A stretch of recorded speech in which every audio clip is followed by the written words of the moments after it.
يضلل فلا هادي له وأشهد أن لا إله إلا الله وحده لا شريك له وأن محمدًا عبده ورسوله يا أيها الذين آمنوا اتقوا الله حق تقاته ولا تموتن إلا وأنتم مسلمون يا أيها الناس اتقوا ربكم الذي خلقكم من نفس واحدة وخلق منها زوجها وبث منهما رجالا كثيرا ونساء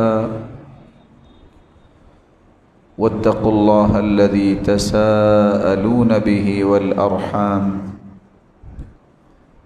إن الله كان عليكم رقيبا يا أيها الذين آمنوا اتقوا الله وقولوا قولا سديدا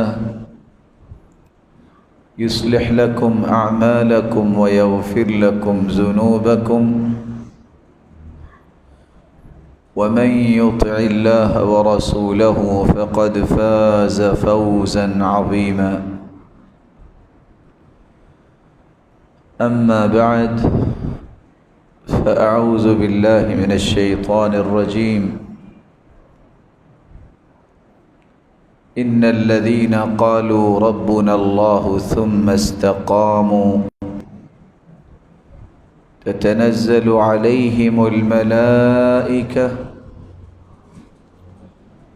ألا تخافوا ولا تحزنوا وأبشروا بالجنة التي كنتم توعدون لائق صد تکریم سامعین مکرم، اللہ ذوالجلال کا لاکھ لاکھ شکر ہے جس کی عنایت اور جس کے فضل اور رحمت سے ہمیں رمضان کا مہینہ نصیب ہوا اور پھر وہ مکمل ہوا۔ اسی کی توفیق سے ہی انسان کوئی نیکی کر سکتا ہے اور اسی کے فضل سے ہی کوئی نیکی اللہ کے ہاں قبول ہوتی ہے۔ اللہ تعالی ہم سب کے صیام و قیام کو شرف قبولیت سے نواز دے، اور وہ دعائیں جو ہر ایک نے کی ہیں اللہ ان دعاؤں کو بھی قبول فرمائے، اور اس طرح کے نیکی کے ایام بار بار اللہ تعالیٰ عطا فرمائے اور نصیب فرمائے۔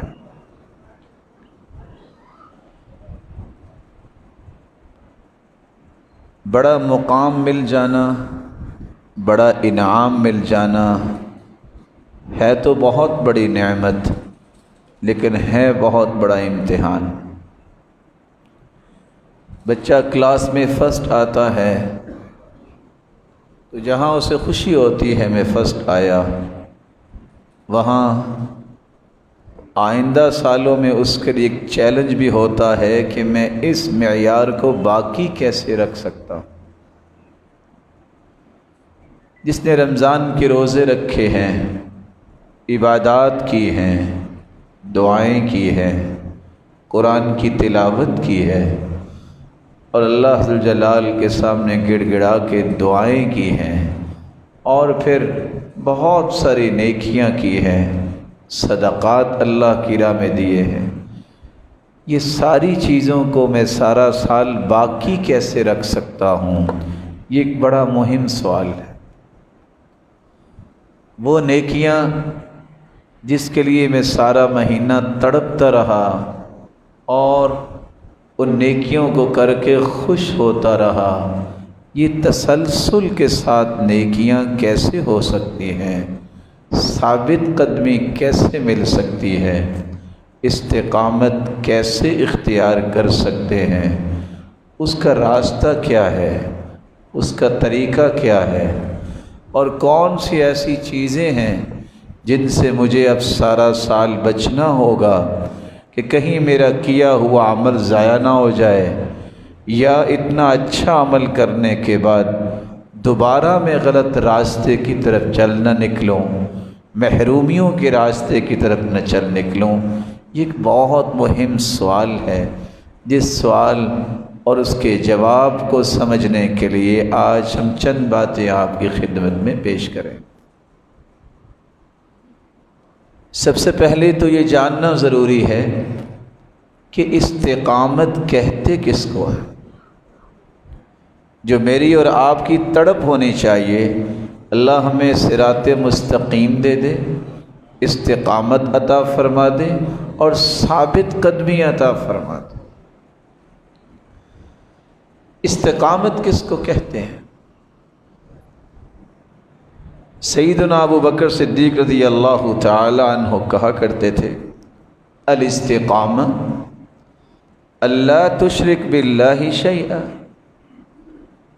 استقامت کا مفہوم یہ ہے کہ زندگی میں کبھی بھی شرک کے قریب نہ جاؤ۔ روزہ ہم نے خالص اللہ کی رضا کے لیے رکھا۔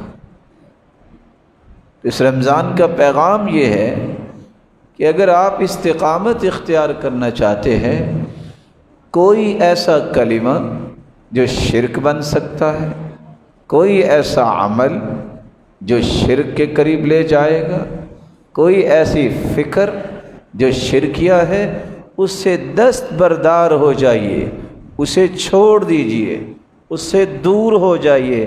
یہی استقامت ہے کہ ہم شرک کے قریب نہ جائیں۔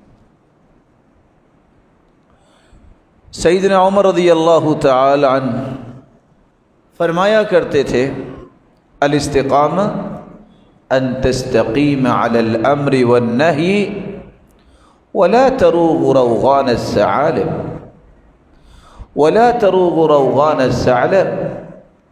اللہ نے جو حکم دے دیا ہے اس کی پابندی کر لینا، جس سے منع کر دیا ہے اس سے رک جانا، اور زندگی اسی طرح ہی گزارتے گزارتے چلتے جانا، دائیں بائیں نہ دیکھنا کہ کون کیا کر رہا ہے مجھے بھی ایسا کرنا چاہیے، کون کیا کہہ رہا ہے مجھے بھی ایسا کہنا چاہیے۔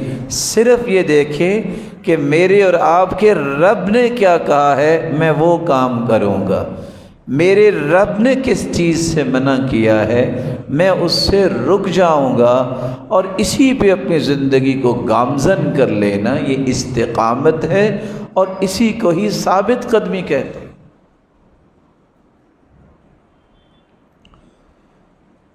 سیدنا عثمان رضی اللہ تعالی عنہ جب ان سے پوچھا گیا کہ استقامت کیا ہے، وہ کہا کرتے تھے، اخلاص العمل للہ۔ روزے کو کوئی نہیں جانتا کس نے کس وقت پانی پیا، کس نے کس وقت کوئی چیز کھا لی، پتہ ہی کسی کو نہیں ہے۔ اگر کوئی ایسا کرے، خالص اللہ کے لیے روزہ رکھنے والے کو استقامت کا یہ مفہوم کشید کرنا چاہیے جو سیدنا عثمان کہہ رہے ہیں کہ میں اپنی زندگی میں ہر عمل خالص اللہ کی رضا کے لیے کروں۔ یہ استقامت ہے، نیت کا خلوص، نیت کا اخلاص، خوبصورت ارادے، اچھی سوچیں، اچھی فکریں اور اچھی پلاننگز، یہ میری اور آپ کی استقامت کی دلیل بن جائے گی اگر ہم رمضان کے بعد ان رویوں کو اختیار کرتے ہیں۔ سیدنا علی رضی اللہ تعالی عنہ جب ان سے پوچھا گیا استقامت کیا ہے، وہ فرمانے لگے، اداء الفرائض۔ جس چیز کو اللہ نے فرض قرار دے دیا ہے، یہ فرض ہے، یہ واجب ہے، یہ ضرور کرنا ہے، چھٹکارا ہی کوئی نہیں۔ جو فرائض کی پابندی کر لیتا ہے، اللہ اسے ثابت قدمی بھی دیتا ہے اور استقامت کی نعمت بھی عطا کرتا ہے۔ اسے یاد رکھنا، جب دشمن بہت ساری مار کھا چکا ہو، پھر جب وہ اٹھ کے بدلے کے لیے دوڑتا ہے نا تو پھر نقصان بڑا کرتا ہے۔ اور اس کے کچھ پہلو آپ نے کل دیکھے ہوں گے کہ جس مسجد میں مغرب اور عشاء کی نماز پہ 6 صفیں ہوتی تھیں، آپ کو اندازہ ہو گیا ہوگا کہ کل ظہر پہ کتنی صفیں تھیں۔ استقامت جو ہے، ثابت قدمی جو ہے، یہ تمنا نہیں ہے کہ کر لی اور مل گئی، اس کے لیے تو ایفرٹس لگانی پڑتی ہیں، بہادر بننا پڑتا ہے، قوت خرچ کرنی پڑتی ہے۔ نہیں بھائی، میں نے ایک ریفریشر کورس کیا ہے، میں 1 مہینے کا استقامت کا شارٹ کورس کر کے نکلا ہوں، میں شیطان کی ناک پہ ایڑی لگا کے اسے ناکام کروں گا، کامیاب نہیں ہونے دوں گا۔ فرائض کی پابندی، اگر میری نمازوں میں سستی تھی رمضان سے پہلے، رمضان کے بعد اگر میں اللہ اکبر سننے کے بعد نماز کی تیاری میں لگ گیا ہوں تو خوش ہو جاؤ، یہ ثابت قدمی ہے، یہی استقامت ہے۔ یہ دورہ کامیاب ہو گیا، یہ کورس کامیابی سے میں نے کر لیا، جس کو ریفریشر کورس میں کہہ رہا ہوں رمضان المبارک کا، کہ اللہ نے صرف فرائض نہیں، نوافل بھی پابندی سے پڑھائے، تراویح نوافل ہی۔ تو استقامت سے مراد فرائض کی پابندی بھی ہے۔ سیدنا حسن بصری رحمۃ اللہ علیہ استقامت کی تعریف کرتے ہوئے فرماتے ہیں: العمل بطاعت اللہ واجتناب معاصی۔ کسی کو استقامت اختیار کرنی ہو، کوئی ثابت قدمی چاہتا ہے، ڈھونڈے، تلاش کرے کون سا عمل ہو جس سے میں اپنے رب کو راضی کر لوں، اس کی اطاعت والا عمل کون سا۔ غور کرے میری زندگی کے کون سے ایسے رویے ہیں، کون سے ایسے کام ہیں جو نافرمانی ہیں اور میں کیے ہی جا رہا ہوں، میں کیے ہی جا رہا ہوں، میری عادت بن چکی ہے۔ ایسے کاموں کی لسٹ بناؤ، یہ مجھ سے غلطی ہو رہی ہے، میں غیبت کر بیٹھتا ہوں، میں کبھی چغلی کرتا ہوں، مجھ سے جھوٹ بولا جاتا ہے، میں کبھی کچھ کہتا ہوں۔ لسٹ بناؤ، اس پہ پابندی کرو کہ یہ کام اب نہیں کرنے، یہ کام نیکی کے ہیں جو میں نے آج تک نہیں کیے۔ چیک لسٹ بنائیں، میں نے آج تک یہ کام نہیں کیا، میں نے یہ بھی کام نہیں کیا، حالانکہ نیکی ہے، یہ قرآن میں آ گیا ہے، یہ حدیث میں آ گیا ہے۔ اگر آپ ایک مرتبہ زندگی میں لسٹ بنا لیں، اللہ ذوالجلال کے وعدے سچے ہیں، اللہ آپ کو ضائع نہیں کرے گا۔ امام ابن تیمیہ رحمہ اللہ تعالی اور امام مجاہد جو عبداللہ ابن عباس کے شاگرد خاص ہیں، وہ کہا کرتے تھے: استقاموا علی شہادت اللہ، علی شہادت اللہ الہ الا اللہ حتی لحقوا باللہ۔ استقامت ہے یہ جس نے زبان سے کلمہ پڑھ لیا ہے، موت تک وہ اس کلمے پہ کوئی حرف نہ آنے دے، کوئی آنچ نہ آنے دے۔ جس طرح اللہ نے لا الہ الا اللہ میں کوئی نقطہ نہیں رکھا، توحید پہ نقطہ نہ آنے دے۔ محمد الرسول اللہ، اس میں کوئی نقطہ نہیں ہے، اللہ کے رسول کی رسالت میں کوئی نقطہ نہ آنے دے۔ 12 حروف لا الہ الا اللہ کے ہیں، 12 حروف محمد الرسول اللہ کے ہیں، 12 اور 12 24 گھنٹے کی زندگی ایسی بنائے، نہ توحید پہ نقطہ کوئی آنے دے، نہ رسالت پہ نقطہ آنے دے۔ اللہ اسے بغیر نقطوں کے ہی پھر اپنی جنت کا مہمان بھی بنا دے۔ امام ابن تیمیہ رحمۃ اللہ علیہ فرمایا کرتے تھے: استقاموا علی محبتہ وعبودیتہ فلم یلتفتوا عنہ یمنة ولا یسرا۔ استقامت کا معنی توحید کو قبول کرنے کے ساتھ ایک بات کا اضافہ بھی کرو، پوری کائنات سے بڑھ کے اس رب کی محبت سے اپنا دل بھر لو۔ جب دل میں اللہ ذوالجلال کی محبت آئے گی تو پھر استقامت اور ثابت قدمی اللہ تحفے میں عطا کر دیں گے۔ اور بعض علماء نے استقامت کی تعریف کرتے ہوئے اس بات کو بھی بیان کیا ہے، ہی الوفاء بالعہود۔ اگر انسان نے اللہ سے کوئی وعدے کیے ہیں رمضان میں، اور بلا شبہ آپ نے بھی کیے ہوں گے، اللہ میرے لیے یہ فیصلہ کر دے، میں یہ کروں گا۔ جو بندہ اللہ کے ساتھ کیے ہوئے وعدوں کو پورا کرتا ہے، یہی ثابت قدمی اختیار کرنے والا، یہی استقامت اختیار کرنے والا ہے۔ اللہ عز و جلال ہمیں اس بات کی توفیق عطا فرمائے۔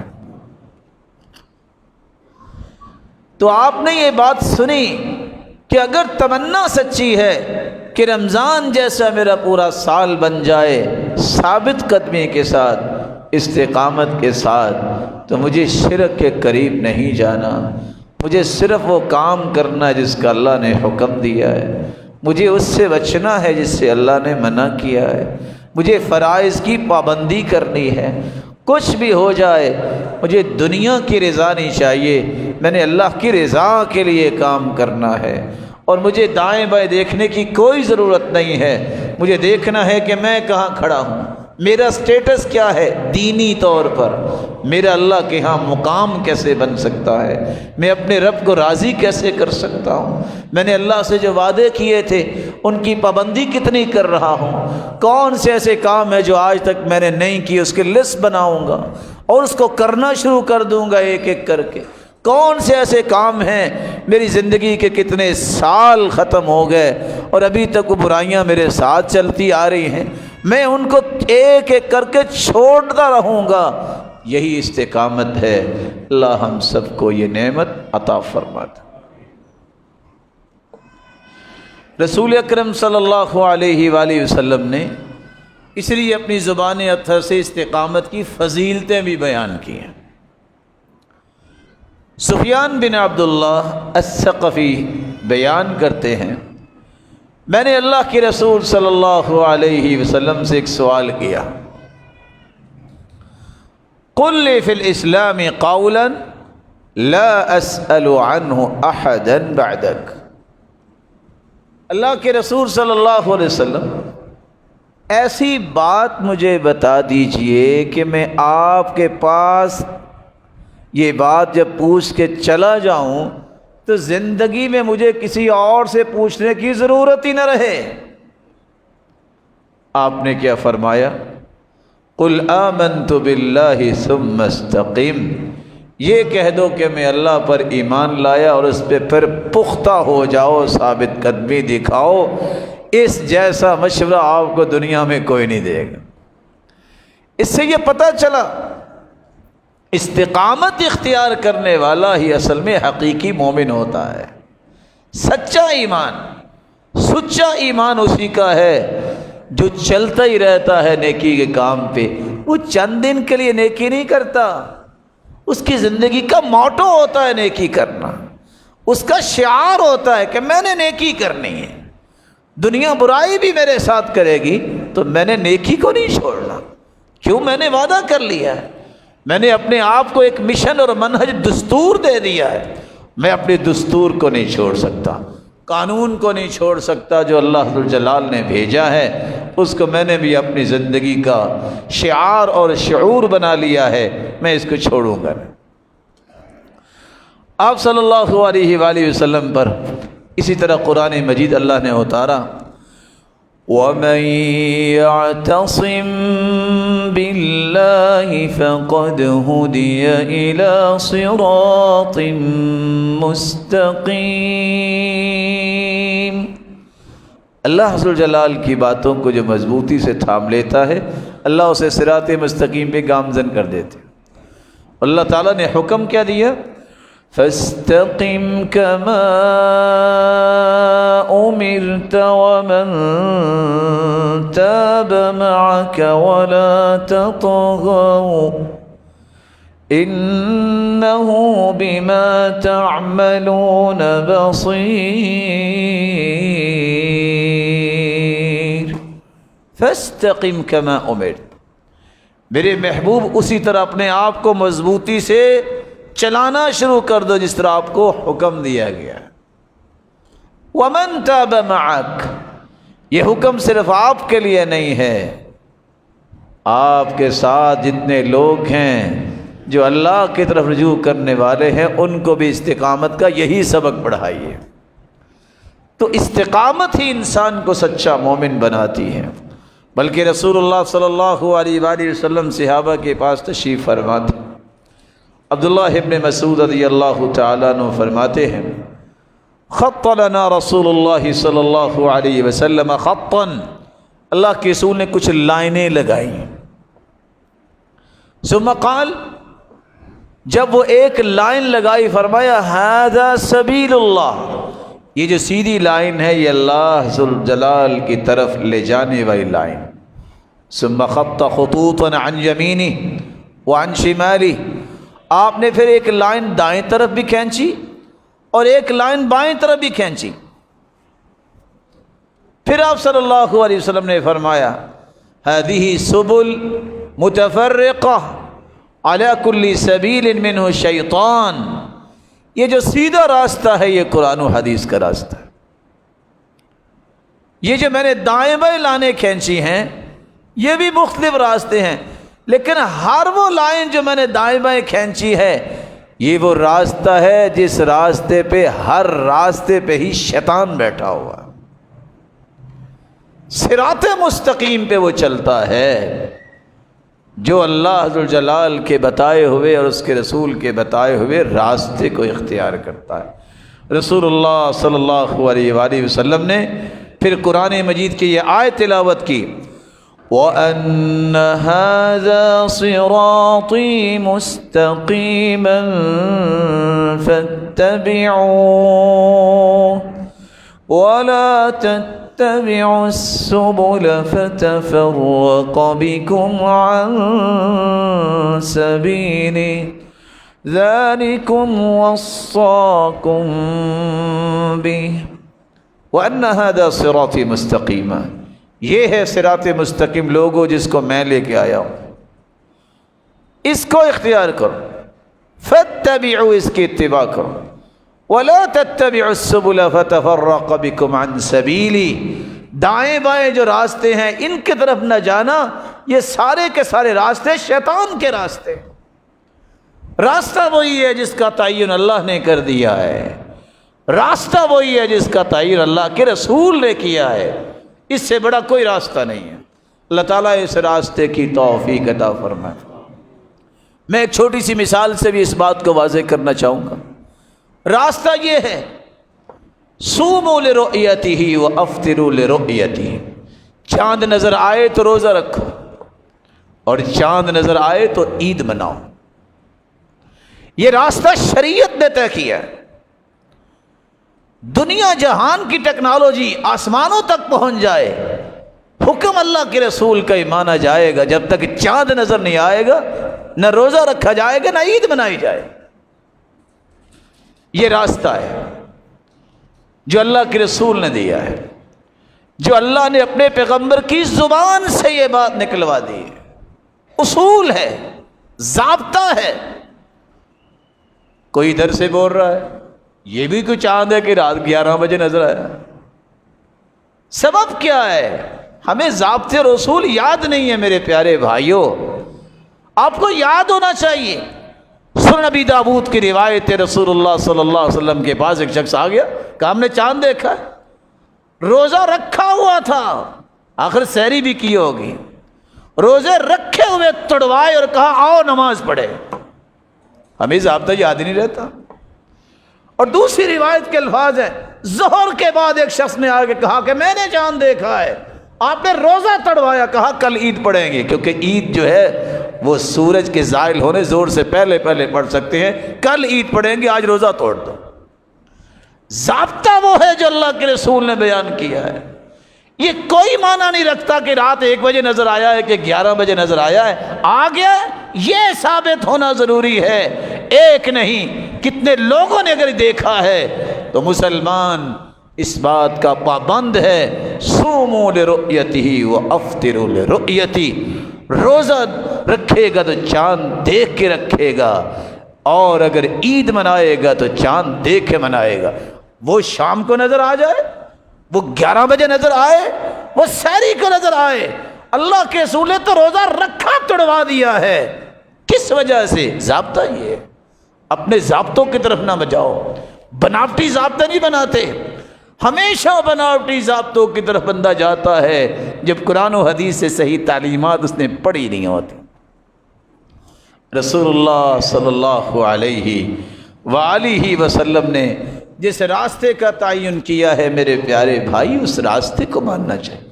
اس لیے کبھی اس بات کی طرف توجہ نہ دیا کرے کہ روزہ رہ گئے اس کی قضائی دے، کوئی قضائی نہیں ہے، رائے نہیں ہے۔ اتنے مسلمان گواہی دے اور روزے کی قضائی ہو۔ اور یاد رکھنا ایک اور حدیث بھی ضابطہ ہے، اللہ کے رسول نے فرمایا کہ جب تم نے چاند دیکھنا ہے رمضان کے لیے 29 کے بعد، اگر نظر آ گیا ہے تو روزہ رکھ لو۔ فَإِنْ غُمَّ عَلَيْكُمْ فَأَكْمِلُوا عِدَّةَ ثَلَاثِينَ، اگر مطلع ابر آلود ہو، بادل ہے، نہیں پتہ چلا تو پھر 30 کی گنتی پوری کر لو، 30 کی گنتی پوری کرو۔ اگر کسی نے مطلع ابر آلود ہے، پتہ ہی کچھ نہیں ہے اور روزہ رکھا ہے تو یہ شک کے دن کا روزہ ہے۔ فمن صام یوم الشک فقد عصى ابا القاسم، جس نے شک کے دن کا روزہ رکھا اس نے اللہ کے رسول کی نافرمانی کی۔ کس چیز کی قضائی؟ رسول اکرم صلی اللہ علیہ وسلم نے جو ضابطہ دیا ہے یہ استقامت ہے۔ صوموا لرؤیتہ وافطروا لرؤیتہ، روزہ رکھا جائے تو چاند کو دیکھ کر، عید منائی جائے تو چاند کو دیکھ کر۔ اللہ ہمیں ان اصولوں کے اختیار کرنے کی توفیق دے جس کو شریعت نے پیش کیا ہے، جس کو اللہ کے پیارے پیغمبر نے پیش کیا ہے، جس کو اللہ جلال نے دین بنا کے ہم تک پہنچایا ہے۔ رسول اکرم صلی اللہ علیہ وسلم نے ایک اور بات بھی بیان کی، استقیموا ولن تحصوا۔ رسول اللہ صلی اللہ علیہ وآلہ وسلم نے فرمایا وَنِعِمَّ إِنِ اسْتَقَمْتُمْ وَخَيْرُ أَعْمَالِكُمُ الصَّلَاةُ وَلَنْ يُحَافِظَ عَلَى الْوُضُوءِ إِلَّا مُؤْمِنٌ۔ مسلمانوں سیدھے ہو جاؤ۔ تمہارے سیدھا ہونے کی دلیل کیا ہے؟ تم نماز کے پابند بن جاؤ، یہ تمہارے سیدھا ہونے کی نشانی۔ تمہاری اگر نمازوں کی پابندی نہیں ہے تم سیدھے نہیں ہو، تمہاری استقامت نہیں ہے، اور یہی استقامت ہے تم نماز کی پابندی کرو۔ وَلَنْ يُحَافِظَ عَلَى الْوُضُوءِ إِلَّا مُؤْمِنٌ، ساتھ یہ بھی فرمایا اپنے آپ کو باوضو رکھنے والا کتنا خوش نصیب ہے، جو خالص اور پختہ ایمان والا ہوتا ہے، یہی تو وہ ہے جو ہر وقت وضو کی حفاظت کرتا ہے۔ بلال رضی اللہ تعالی عنہ کس لیے دنیا میں چلتے اور ان کے قدموں کی آہٹ جنت میں سنائی دیتی، ہر وقت باوضو رہتے تھے۔ اس عادت کو اپنائیے، یہ استقامت کی راہیں ہیں، اللہ مجھے اور آپ کو نصیب فرمائے۔ رسول اکرم صلی اللہ علیہ وسلم نے ایک چوتھی بات بھی بیان کی، جس طرح نماز کی پابندی کرنا یہ مستقیم ہونے کی نشانی ہے، یہ ثابت قدمی کی نشانی ہے، باوضو رہنا یہ بھی استقامت کا ایک بہترین طریقہ ہے۔ ایک 5واں طریقہ بھی ہے، اپنی زبان کی حفاظت کرو۔ یہی زبان تھی نا جو ہر ذائقہ چکھتی ہے، اور تم نے تو حلال چیز بھی رمضان میں کوئی نہیں کھائی، نہ تم نے ایک گھونٹ بھرا، نہ تم نے کوئی لقمہ کھایا، نہیں روزہ ہے۔ اللہ نے حلال سے بھی روک دیا، پریکٹس کروائی۔ 1 مہینہ تم حلال بھی صبح سے شام تک نہیں کھا سکتے، تم روزے دار ہو تو باقی مہینوں میں حرام کے قریب نہ جانا۔ حرام کیا ہے؟ جھوٹ بولنا بھی حرام ہے، غیبت کرنا بھی حرام ہے، چغلی کرنا بھی حرام ہے، تہمت لگانا بھی حرام ہے، فراڈ کرنا بھی حرام ہے، اور حرام لقمہ کھانا بھی حرام ہے۔ اس پریکٹس کا کچھ فائدہ ہونا چاہیے۔ اللہ کے رسول صلی اللہ علیہ وآلہ وسلم نے فرمایا انسان اپنی زبان کے بارے میں نہیں سوچتا، حالانکہ اذا اصبح ابن آدم فإن الأعضاء كلها تكفر اللسان. جب صبح ہوتی ہے سارے جسم کے اعضاء، ٹوٹل اعضاء 360 ہے انسان کے جسم کے، سارے زبان سے مخاطب ہو کے کہتے ہیں. کیا کہتے ہیں؟ اتق اللہ فینا، اللہ سے ڈر جانا ہے زبان. اتق اللہ فینا فإن استقمت استقمنا وإن اعوججت اعوججنا. اے زبان تم سیدھی رہی تو ہم بھی سیدھے رہیں گے، اگر تو ٹیڑھی ہو گئی تو ٹیڑھ پن ہمارے اندر بھی آ جائے گا، ہمارے اندر بھی آ جائے گا. تیری سیدھی بات کرنے سے ہمیں نعمتیں ملیں گی، تو نے کوئی غلط بات کہہ دی تو یہ سزائیں ہمیں بھی سہنی پڑیں گی. زبان کی حفاظت کیجیے. وہ کیسے ہوں گے سیدنا ابو بکر جو اپنی زبان کو کھینچ رہے تھے؟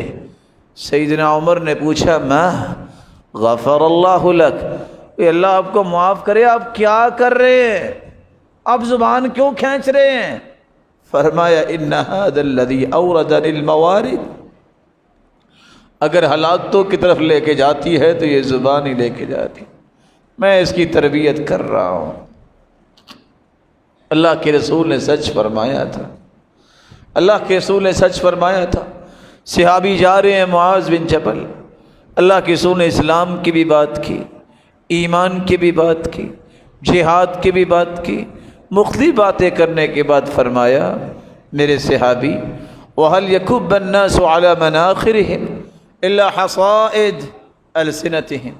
یہ اسلام قبول کرنے والے ہیں، ایمان کا دعویٰ کرنے والے ہیں، نیکیاں کرنے والے، قیامت کو اگر جہنم میں الٹے لٹکائے جائیں گے تو زبانوں کی وجہ سے لٹکائے جائیں گے.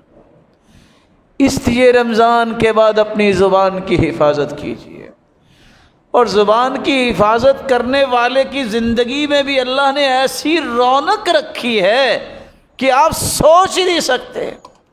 من لانت کلمتہ وجبت محبتہ، جس کی زبان میں نرمی آ جاتی ہے اللہ پوری دنیا کے دلوں میں اس کی محبت بھر دیتے ہیں. اور صحابی نے آ کے سوال کیا اللہ کے رسول ایک بات بتائیے، جنت مجھ پہ واجب کیسے ہو سکتی؟ سوال چھوٹا سا ہے، کتنی بڑی بات پوچھی کہ جنت واجب ہی ہو جائے. آپ نے فرمایا 3 کام کر لو. طیب الکلام، بات اچھی کیا کرو. بذل السلام، جس کو بھی ملو سلام کہا کرو. اطعام الطعام، اللہ کی رضا کے لیے کھانا کھلایا کرو. تینوں کام کر لو گے جنت واجب ہو جائے گی. اللہ کے رسول نے فرمایا ان فی الجنت لغرفا یری ظاہرها من باطنها وباطنها من ظاہرها. جنت میں اللہ نے ایسے گھر تیار کیے ہیں، کرسٹل کے گھر، جس گھر میں بیٹھے جنتی پوری جنت کا نظارہ کر رہا ہوگا. اور جنت میں جہاں بھی جائے گا سیر کے لیے، جنت میں بازار بھی ہوں گے، یاد رکھیے گا حدیث کے الفاظ جمعہ بازار لگے گا. اور جنتی جائیں گے خوبصورت بن کے آئیں گے. جب شمال کی طرف سے ہوائیں اٹھیں گی، گھر والے کہیں گے قد ازددتم واللہ حسنا وجمالا، وہ کیا کر کے آئے ہو، تم تو پہلے سے بھی خوبصورت بن کے آ گئے. جنت میں جہاں بھی جنتی جائے گا اپنے گھر کا نظارہ کر سکے گا. وہ کون سے گھر ہیں، یہ کن کو ملیں گے؟ اللہ کے رسول یہ اللہ نے بنائے کس کے لیے ہیں؟ جواب ملا اعدہ اللہ لمن الان الکلام، اللہ نے بنائے ہیں جن کی زبان میں نرمی ہوتی ہے. واطعم الطعام، جو لوگوں کو کھانا کھلاتے ہیں. وافشى السلام، جو سلام کو عام کرتے ہیں. وصلى باللیل والناس نیام، جب لوگ سو رہے ہوتے ہیں یہ تہجد میں کھڑے ہوتے ہیں. یہ موقع ہے، اس موقع کو غنیمت جانیے. کتنے تمنائیں کرتے کرتے رمضان سے پہلے یہ اللہ کے پاس چلے گئے کہ رمضان مل جائے. کتنے رمضان کے اندر اللہ کے پاس چلے گئے اللہ سب کی بخشش فرمائے اور کروڑ ہا رحمتوں سے نواز دے. رسول اکرم صلی اللہ علیہ وسلم نے ایک اور بات بھی بیان کی، لا يستقیم ایمان عبد حتى يستقیم قلبه ولا يستقیم قلبه حتی یستقیم لسانہ، انسان کے دل میں استقامت کبھی نہیں آ سکتی، اس کا ایمان مستقیم نہیں ہو سکتا جب تک دل میں استقامت نہ ہو، اور دل میں استقامت کبھی نہیں آتی جب تک زبان میں استقامت نہ آئے، زبان سیدھی نہ ہو۔ زبان اگر غلط بولتی ہے دل کبھی ٹھیک نہیں ہوتا، دل اگر ٹھیک نہ ہو کبھی ایمان ٹھیک نہیں ہوتا۔ اللہ میرا اور آپ کا دل بھی ٹھیک فرمائے اور زبان بھی ٹھیک فرمائے اور ایمان بھی ٹھیک فرمائے۔ رسول اکرم صلی اللہ علیہ وآلہ وسلم نے اس کی فضیلت میں ایک اور بات بھی بیان کی، فرمایا من یرد اللہ بہ خیرا یفقہہ فی الدین، اللہ جس کو پسند کرتے ہیں، اللہ جس کے ساتھ خیر اور بھلائی کا ارادہ فرماتے ہیں، اس کی نشانی یہ ہوتی ہے اللہ اسے دین کی سمجھ عطا کر دیتے ہیں۔ دین کی سمجھ اللہ جس کو دے دیتا ہے یہ اللہ کا پسندیدہ ہے۔ ساتھ ہی اللہ کے رسول صلی اللہ علیہ وسلم نے فرمایا انما انا قاسم واللہ یعطی، میں تو تقسیم کرنے والا ہوں، دینے والا تو میرا مالک ہے۔ یہ دین کی سمجھ ہے۔ سمجھ کیا ہے دین کی؟ کہ دینا ہے دنیا میں کسی کو تو کس نے دینا ہے، یہ فہم ہے۔ انسان تو تقسیم کرنے والا ہے۔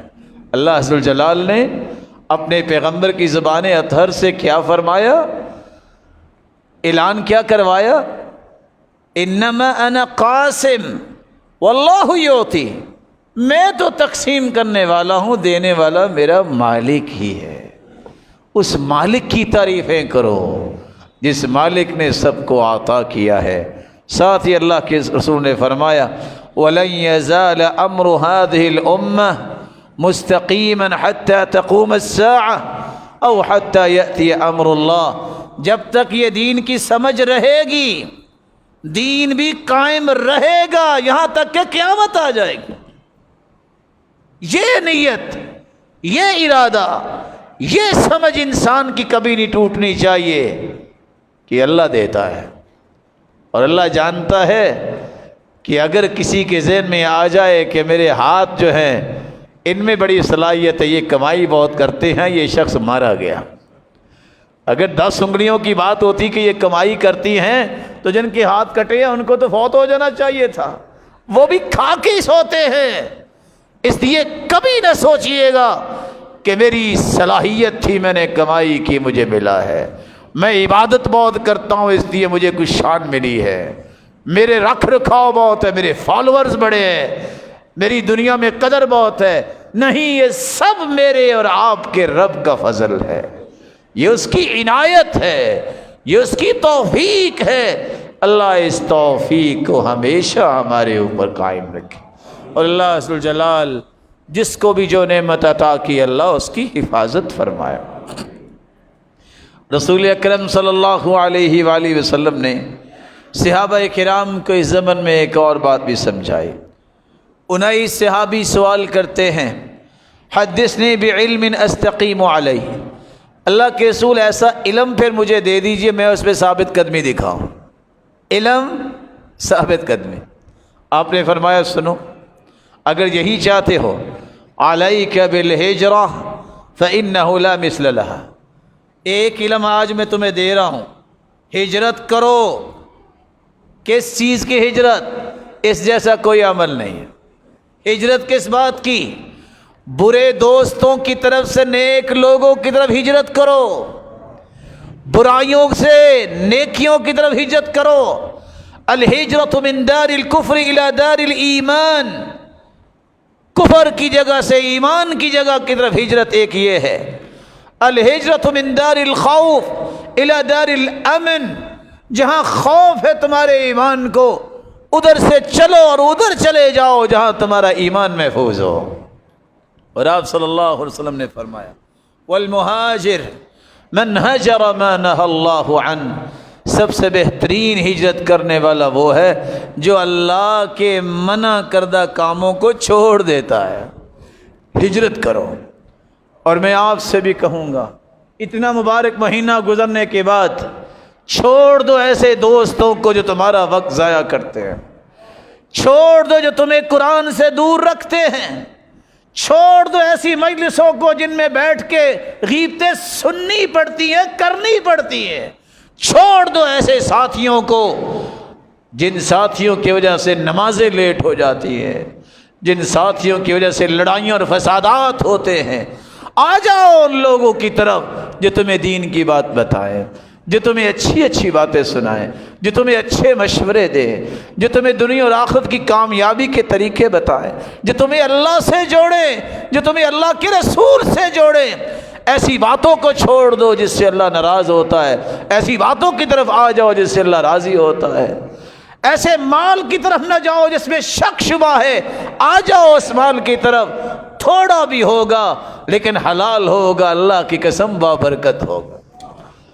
آج وقت ہے کہ ہم ان کاموں کو اختیار کریں اس مبارک مہینے کے بعد، تاکہ ہم ثابت قدمی کا خواب شرمندہ تعبیر ہوتا دیکھ لیں، اور یہ اس وقت تک ممکن نہیں ہوگا جب تک رسول اللہ صلی اللہ علیہ وسلم کے بتائے ہوئے طریقوں کو اختیار نہیں کریں۔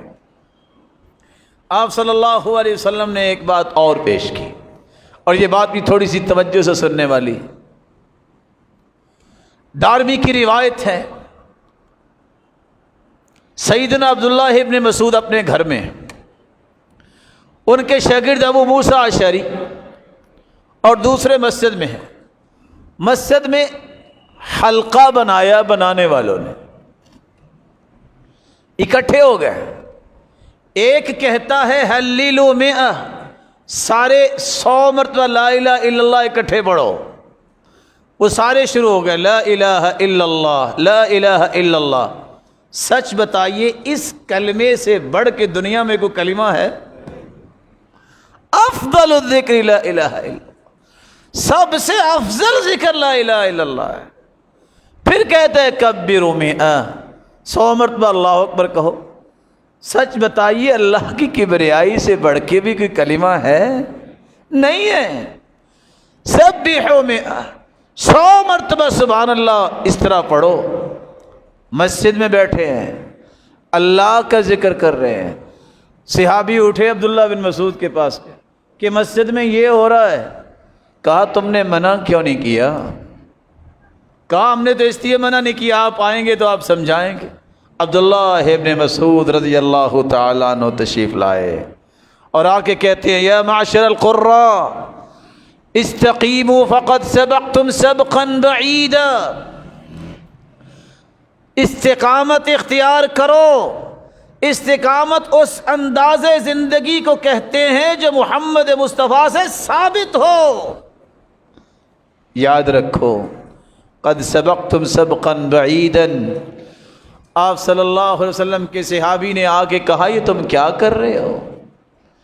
ابھی تو اللہ کے رسول صلی اللہ علیہ وسلم کے استعمال کردہ برتن نہیں ٹوٹے، تم نے یہ نئے نئے طریقے کہاں سے نکال لیے؟ تم اکیلے بیٹھ کے ذکر کر سکتے ہو۔ تعلیم کی بات ہے تو تعلیم دینے والا دے اور سیکھنے والے سیکھیں، لیکن یہ جو تم نے انداز اپنایا ہے یہ اللہ کے رسول نے تو ایسا نہیں سکھایا تھا۔ رسول اکرم صلی اللہ علیہ وسلم کے صحابی نے، یہ جو دوسری روایت میں آپ کے سامنے پیش کر رہا ہوں، تم کہاں جا رہے ہو؟ قد سبقتم سبقا بعیدا، تم دور جا رہے ہو، تمہیں ایسا نہیں کرنا چاہیے۔ فإن أخذتم يمينا وشمالا لقد ضللتم ضلالا بعیدا، اگر تم اس دین سے دائیں بائیں ہٹ گئے جو دین محمد مصطفیٰ لے کے آئے ہیں تو تم دور گمراہی کی طرف چلے جاؤ۔ سنت کو نہ چھوڑو، بدعات کی طرف نہ جاؤ۔ چھوٹی سی تعریف بدعت کی یاد رکھو، ہی الفعل المخالف لرسول اللہ صلی اللہ علیہ وسلم، ہر وہ کام جو اللہ کے رسول نے نہیں کیا وہ دین نہیں ہو سکتا۔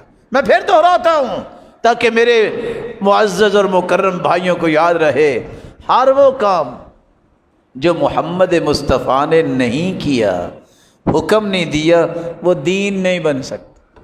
دین وہی ہے جو محمد مصطفیٰ نے اختیار کیا۔ میرا اور آپ کا ایمان ہونا چاہیے آدم سے لے کے قیامت تک آنے والی انسانیت میں محمد مصطفیٰ جیسا اللہ نے پیدا ہی نہیں کرنا۔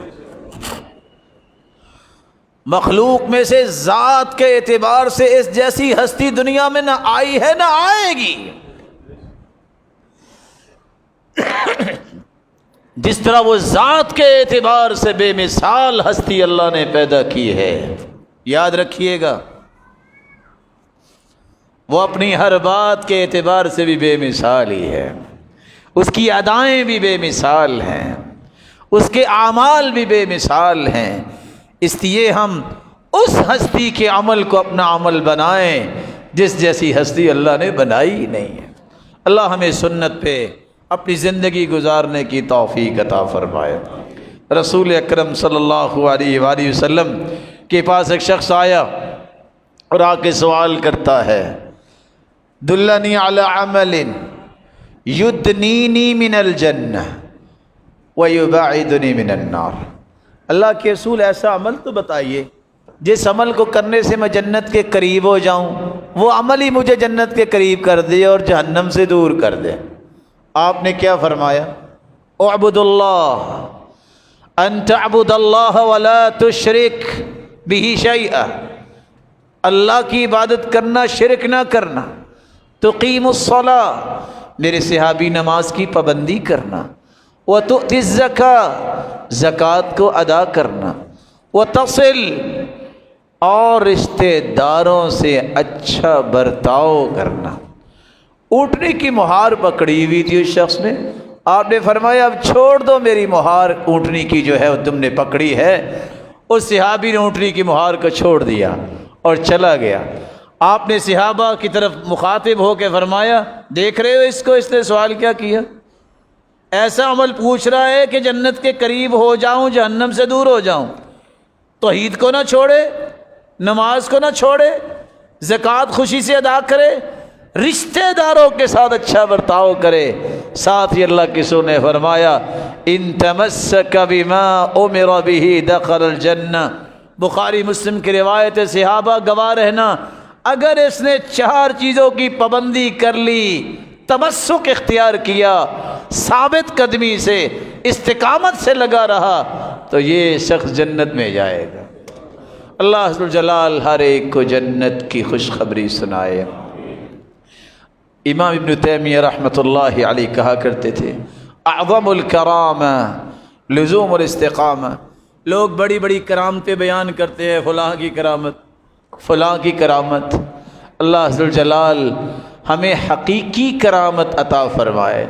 اور یاد رکھنا کرامت کے بارے میں، ہم کہتے ہیں کوئی معجزہ ہوگا تو ایسا ہوگا، میرے محترم معجزات انبیاء کے ہوتے ہیں۔ اب معجزہ نہیں ہو سکتا، اب کوئی کرامت ہو سکتی ہے، لیکن یاد رکھنا جس کی کرامت ہوتی ہے وہ بتاتا نہیں ہوتا۔ 1400 سال کی تاریخ ہے، جتنے صاحب کرامت ہوتے ہیں وہ دوڑ جاتے ہیں تاکہ لوگ جو ہے وہ اللہ ذو الجلال سے تعلق توڑ نہ بیٹھے اور میری طرف نہ آ جائیں۔ یہ نیک لوگوں کی عادت ہوتی ہے۔ اعظم الکرامہ لزوم الاستقامہ، سب سے بڑی کرامت یہ ہے کسی مسلمان کی کہ وہ ثابت قدمی سے اللہ کے دین پہ ڈٹا ہوا ہے، استقامت کے ساتھ اللہ ذو الجلال کے ساتھ جڑا ہوا ہے۔ اللہ یہ کرامت ہر ایک کو نصیب فرمائے۔ وآخر دعوانا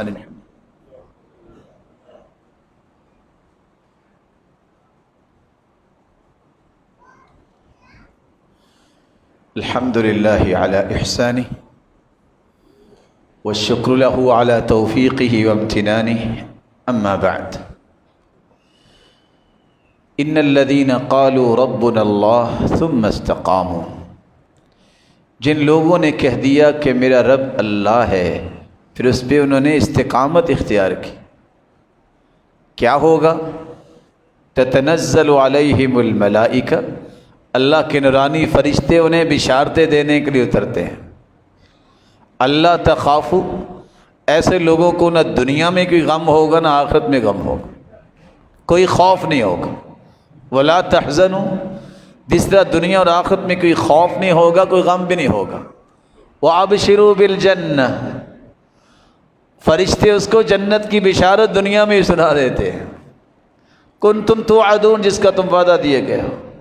نحن اولیاؤکم فی الحیات الدنیا، اللہ فرماتے ہیں خوشخبری یہ بھی سنا دو میرے بندے، تم استقامت اختیار کر رہے ہو ہم تمہارے مددگار ہیں دنیا میں، وفی الآخرہ، آخرت میں بھی ہم تمہارے مددگار ہوں، وَلَكُمْ فِيهَا مَا تَشْتَهِيهِ الْأَنفُسُ، ایک اور خوشخبری بھی میرے فرشتوں سنا دو، جنت میں تمہیں وہ ملے گا جو تم چاہو گے، وَتَلَذُّ الْأَعْيُنُ، وہ ملے گا جو تمہاری آنکھوں کو اچھا لگے گا کہ اللہ یہ بھی چاہیے، آنکھوں کی لذت بھی اللہ عطا کرے، وَأَنْتُمْ فِيهَا خَالِدُونَ، نوواں انعام تمہارا یہ ہے، یہ چند لمحات کے لیے جنت نہیں ملے گی، اور میرے بندو جو تم استقامت اختیار کرو گے تمہیں میں ہمیشہ ہمیشہ کی جنت دوں گا۔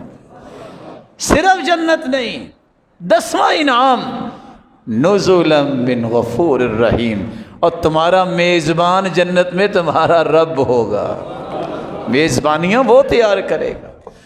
10 انعام اللہ تعالیٰ نے اس آیت کے اندر بیان کروائے، لیکن کس کے لیے؟ جو استقامت اختیار کرتا ہے، جو ثابت قدمی اختیار کرتا ہے۔ میرے پیارے بھائی، رمضان میں نمازوں کی پابندی کی ہے تو سارا سال پابندی کر کے استقامت دکھاؤ۔ رمضان میں قرآن پڑھتے رہے، سارا سال قرآن پڑھنے کی عادت بناؤ۔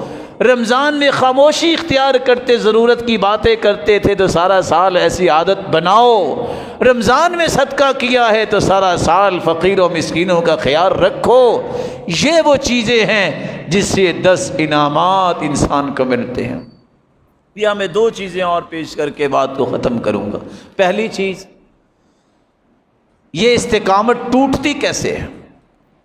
بندہ تو بڑا اچھا رمضان گزرا اس کا، لیکن اس کی ثابت قدمی ٹوٹتی کیسے ہے؟ سب سے پہلا طریقہ جس سے اس کی استقامت ڈیمیج ہو جاتی ہے، الجلیس السوء، برا دوست، برا ہم نشین، جس کے ساتھ بیٹھتے ہو وہ کیسا ہے۔ قل لمن تعاشر قلت من انت، ایسا سطحی قسم کا انسان، گرا ہوا انسان جس کو نماز پڑھنے کی بھی ضرورت نہیں ہے، جس کو دین کی سمجھ نہیں ہے، لوفر اور سلینگ گفتگو کرنے والا ہے، چھوڑ دو اس کو۔ یہ برا دوست تمہاری استقامت کو توڑ پھوڑ کے رکھ دے گا۔ کس وجہ سے؟ امام ابن حبان کہا کرتے تھے کہ بری دوستی آگ کا انگارہ ہے، 1 منٹ میں تمہیں جلا دے یا کچھ دیر بعد جلا دے، جلانا ہی ہے اس نے۔ اور آپ صلی اللہ علیہ وسلم نے مثال بھی دی ہے، مثل الجلیس الصالح والسوء، اچھا دوست وہ ہوتا ہے جس طرح خوشبو والا ہے۔ عطر والے کے پاس آپ جاؤ تو میرے پیارے بھائی، یا تو وہ خود سے تحفہ دے دے گا پھر بھی خوشبو آ گئی، یا تمہارا جی چاہے گا کیا کمال کا عطر ہے، مجھے بھی یار دے دو، کتنے کا ہے، خرید لو گے؟ نہیں تو جب تک بیٹھے رہو گے معطر رہو گے۔ اچھا دوست یہی ہوتا ہے، یا تو تمہیں خود دین کی بات نصیحت کے طور پہ پیش کر دے گا، یا کوئی مسئلہ تم خود پوچھ لو گے۔ نام ہی پوچھو، وہ تمہیں نام ہی بتائے، نیک لوگوں کی مجلس میں بیٹھنے سے بھی جنت واجب ہو جاتی ہے۔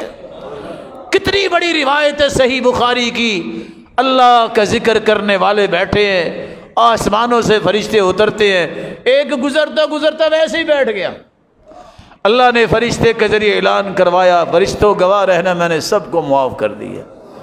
فرشتے کہتے یا اللہ، ان فیہم عبدا خطا انما مر بمجلس فجلس معهم، اللہ یہ گنہگار تو گزرتا گزرتا ویسے ہی بیٹھ گیا تھا، یہ تو نہیں اس کام کے لیے آیا تھا جس کام کے لیے پہلے بیٹھے ہیں۔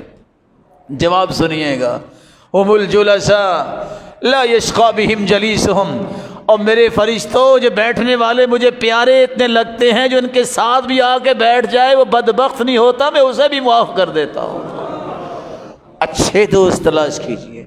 اور برے دوست کی مثال کیا بیان کی ہے بخاری مسلم کی روایت میں، مثل الجلیس السوء کحامل کنافخ الکیر، وہ بھٹی میں پھونک لگانے والے کو دیکھا جو آگ جلا رہا ہوتا ہے، اللہ کے رسول نے فرمایا اس کے پاس بیٹھے ہوگے نا جو آگ جلا رہا ہے، یا تو چنگاری اڑے گی تمہارے لباس کو جلا دے گی، نہیں تو جب تک بیٹھے رہو گے دھواں تو برداشت کرنا پڑے گا۔ برے لوگوں کے ساتھ بیٹھو گے تمہیں برائی میں برا بنا لے گا، نہ بھی برا بنائے تو تمہیں ذلت کا سامنا کرنا پڑے گا، یہ دھواں ہے۔ لوگ کہیں گے جانتے ہیں کس کے ساتھ بیٹھتے ہو، کل من تعاشر قلت من انت، یہ بتا دو کہ تم بیٹھتے کس کے ساتھ ہو، میں تمہاری حقیقت کھول دیتا ہوں کہ تمہاری اصلیت کیا ہے۔ یہ چھوٹی بات نہیں ہے۔ الناس کاسراب القطع، کبھی کوا فاختہ کے ساتھ نہیں بیٹھتا، کبھی کوا فاختہ کے ساتھ نہیں بیٹھتا۔ نیک لوگ نیکوں کے ساتھ بیٹھتے ہیں، بد لوگ برے لوگوں کے پاس بیٹھتے ہیں۔ بد لوگوں کے سامنے سب سے برا وہ ہوتا ہے جو نیکی کا حکم ان کو کرتا ہے۔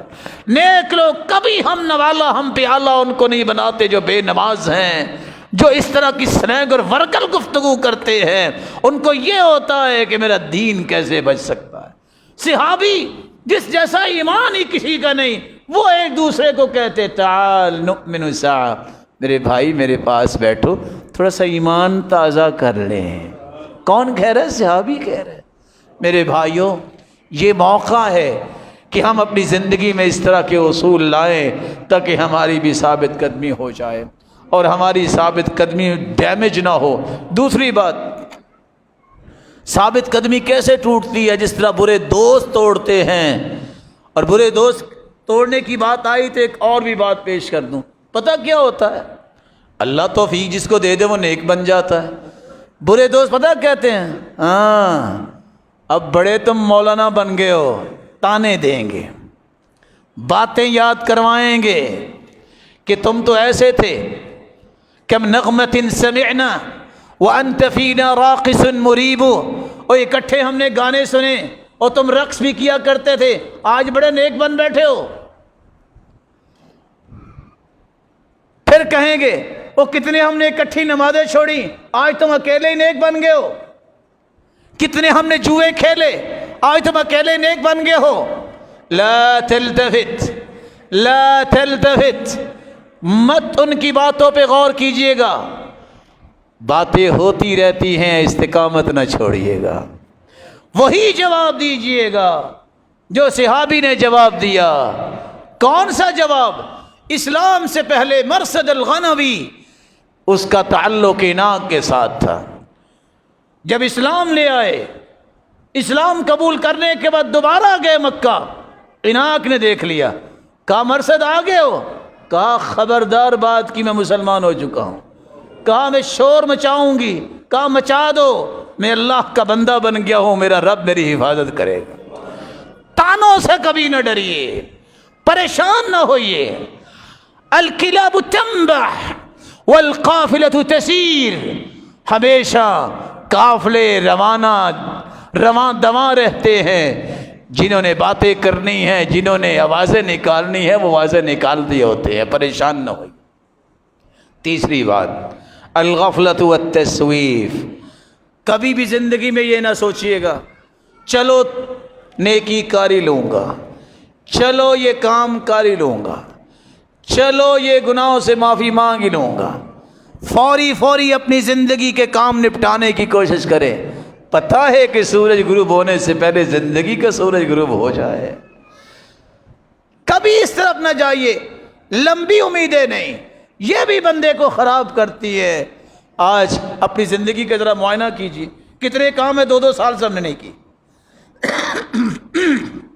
مومن آج کا کام کل پہ نہیں ڈالتا، کیونکہ اس کو پتہ ہی نہیں ہے کل زندہ رہنے کہ نہیں۔ کل میرے ہاتھ میں نہیں ہے، جو ماضی گزر چکی ہے اس پہ میں افسوس کر نہیں سکتا، وہ گزر گیا۔ آج میں کیا کرنا چاہتا ہوں یہ پلاننگ کیجیے۔ اللہ مجھے اور آپ کو ہمت سے نوازے۔ استقامت ٹوٹتی ہے گناہوں کی وجہ سے، گناہوں سے بچتے رہنا۔ رأیت الذنوب تمیت القلوب، میں نے دیکھا کہ گناہ دلوں کو جو ہے مردہ کر دیتے ہیں۔ وقد یورث الذل ادمانها، اور اگر بار بار گناہ کرے تو دل بھی ذلیل ہوتا ہے، بندہ خود بخود ذلیل ہو جاتا ہے۔ وترک الذنوب حیات القلوب، اور اگر گناہ چھوڑ دے تو دل زندہ ہو جاتا ہے۔ وخیر لنفسک عصیانها، اگر تم گناہوں سے اپنے آپ کو پیچھے کر لو گے تو تمہارا دل ہر وقت ہرا بھرا اور تر و تازہ رہے گا۔ ایک طریقہ یہ بھی ہے جس سے آپ کی استقامت ٹوٹ سکتی ہے۔ ایسی جگہوں پر بھی نہ جائیے جہاں گناہ ہوتے ہیں، ایسی مجلسوں میں بھی نہ جائیے۔ وہ مجلس جہاں شراب پی جاتی ہے، کسی مومن کو وہاں نہیں جانا چاہیے۔ وہ مجلس جہاں اللہ اور اس کے رسول کی توہین ہوتی ہے، اس مجلس میں نہیں بیٹھنا چاہیے۔ وہ مجلس جہاں اللہ کے شعار بیت اللہ، مسجد نبوی، بیت المقدس، مسجد اہل علم، جہاں اس طرح کی چیزوں سے مذاق ہو رہا ہو، وہاں مومن نہیں بیٹھتا۔ اور وہ مجلس جس جگہ اللہ ذوالجلال کے مخلوق کو قتل کرنے، اس کے ساتھ دھوکہ کرنے کی بات ہو، اس مجلس میں بھی مومن نہیں بیٹھتا۔ کہتا نہیں، میں مسلمانوں کے ساتھ دھوکہ نہیں کر سکتا، مسلمانوں کی جان مال کی حفاظت کرنے والا ہوں، میں نقصان نہیں بچا سکتا۔ ایک ضروری بات جس سے آپ کی یہ ثابت قدمی باقی رہ سکتی ہے، قرآن مجید کو روزانہ سے پڑھنا شروع کر دیں۔ دوسری بات، اللہ ذوالجلال نے جس بات کی توفیق رمضان میں دی اس کو باقی رکھیں۔ تیسری بات، ذکر صبح و شام کا ہر وقت پابندی سے کریں، چلتے پھرتے اپنی زبان پہ اللہ کا ذکر لائیے۔ چوتھی بات، علماء کی مجلس ضرور اٹینڈ کیا کریں۔ وہ ہارون الرشید جو کیسا تھا، اس کو ایک بندے نے صرف مشورہ ہی دیا تھا کہ تم حکومت جو مرضی کرو، 8ویں دن علماء کے پاس بیٹھ جائے گا۔ پھر وہ کیسا بنا؟ اس 8 دن کے بعد علماء کے پاس بیٹھتا، پھر وہ کہتا تھا جب تک 100 رکھتے روزانہ نہیں پڑھتا سکون نہیں آتا۔ صدارتی محل کے اندر اس کی بیوی زبیدہ قرآن پڑھانا شروع کر دیتی ہے۔ 70 بچیوں نے خلیفہ کے محل میں بیٹھ کے پورا قرآن خط کوفی میں لکھا۔ یہ وہی ہے زبیدہ جس نے پھر زبیدہ نہر بنوائی حاجیوں کے پانی کے لیے۔ جب وہ حج کرنے آئی پانی نہیں تھا، جب اس نے کہا نہر بناؤ، مشیروں نے کہا پتھروں میں نہریں نہیں بنتی۔ کہا ایک مرتبہ بھی اگر کدال مارنے پہ 1 دینار خرچ آئے میں پیسے دوں گی، تم بناؤ۔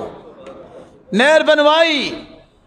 وہ واؤچرز جب آئے، دجلہ کے کنارے پہ بیٹھی تھی، اس کو اٹھا کے سمندر میں پھینک دیا، پیمنٹ کر دی۔ اللہ میں نے بغیر دیکھے پیمنٹ کی ہے، میرے حساب ہی بغیر دیکھے، مجھے معاف کر کے جنت بھیج دینا۔ دینداروں کے ساتھ بیٹھو، تمہاری ٹیوننگ ہوتی رہے گی۔ اور آنے والا وقت خطرناک ہے۔ سنو کس قدر اس وقت آئے دن نئی نئی چیزیں سامنے آتی ہیں۔ کبھی سوچا کسی نے میں اور آپ ٹھنڈے گھروں میں بیٹھے ہیں، خوشیاں منا رہے ہیں، اور فلسطین کے لوگ جو ہے نماز پڑھتے گولیوں سے بونے جا رہے ہیں۔ کبھی میں نے اور آپ نے سوچا کہ کس طرح ان کا بھی جی چاہتا ہے کہ وہ خوشیاں منائیں، وہ بھی اللہ کی عبادت کریں۔ یہ کیسے ہو گیا؟ جب دنیا کی محبت جو ہے وہ دل میں آ گئی اور پرواہ ہم نے مسلمانوں کی چھوڑ دی۔ اللہ ان کے لیے آزادی کا بندوبست فرمائے، مسلمانوں کی بزدلی دور فرمائے اور ہمت و طاقت عطا فرمائے۔ اللہ اس ملک پاکستان کی بھی حفاظت فرمائے، اس کی افواج کی حفاظت فرمائے اور جرت کے فیصلے کرنے کی توفیق عطا فرمائے۔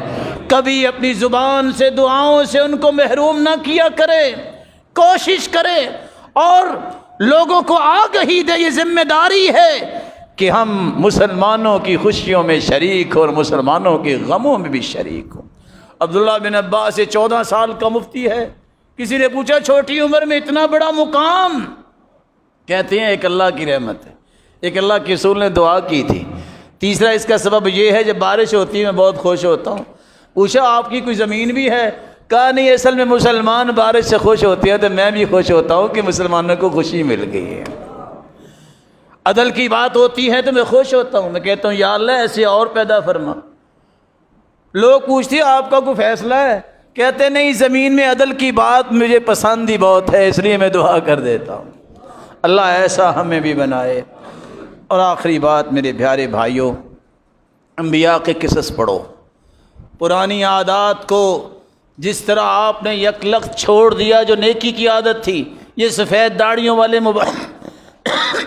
مبارک لوگ بیٹھے ہیں، ان سے پوچھیے، کبھی بزرگوں کے پاس بھی بیٹھ جایا کرو،